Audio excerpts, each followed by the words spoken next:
ትምህርት አንድ የሀገርን ታሪክ የሚቀይረው ማን ነው?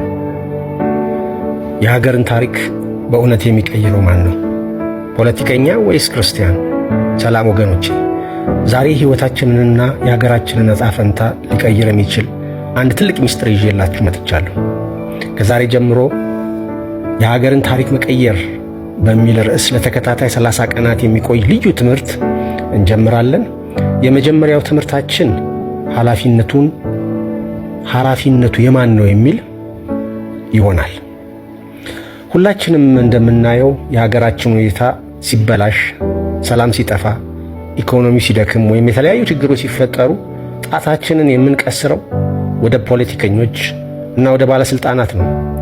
እገሌ እንዲህ ያደረገ፣ መንግስት እንዲህ ያጠፋ እያልን በማህበራዊ ሚዲያ እንከራከራለን፣ እንወቅሳለን። ነገር ግን እውነቱን እንነጋገር ከተባለ የሀገርን መጻኢ ዕድል የመወሰን የመጨረሻው ቁልፍ ያለው በፖለቲከኞች እጅ አይደለም። መጽሐፍ ቅዱስ በሁለተኛ ዜና ምዕራፍ 7 ቁጥር 14 ላይ የሚለውን አብረን እንየው። ስሜ የተጠራበት ሕዝቤ ራሳቸውን አዋርደው ቢጸልዩ፣ ፊቴንም ቢፈልጉ፣ ከክፉ መንገዳቸውን ቢመለሱ በሰማይ ሆኜ እሰማለሁ፣ ኃጢአታቸውንም ይቅር እላለሁ፣ ምድራቸውንም እፈውሳለሁ። አስተዋላችሁ? እግዚአብሔር ፖለቲከኞች ራሳቸውን አዋርደው ቢጸልዩ ምድሪቱን እፈውሳለሁ አላለም። ስሜ የተጠራው ሕዝቤ ነው ያለው። ይህ ማለት እኔና እናንተ ነን።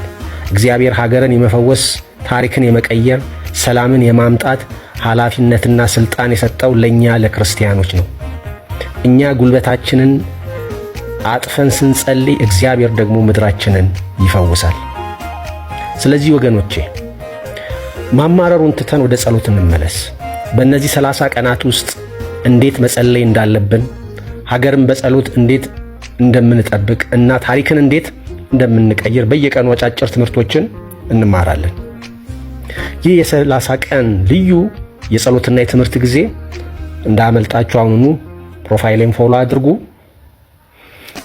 ይህ መልእክት ለሌሎች እንዲደርስና በጸሎት እንዲነቁ ቪዲዮን ሼር ያድርጉት። በኮሜንት ላይም እጸልያለሁ ብላችሁ ጻፉ። ነገ በትምህርት 2 እንገናኛለን። ተባረኩ።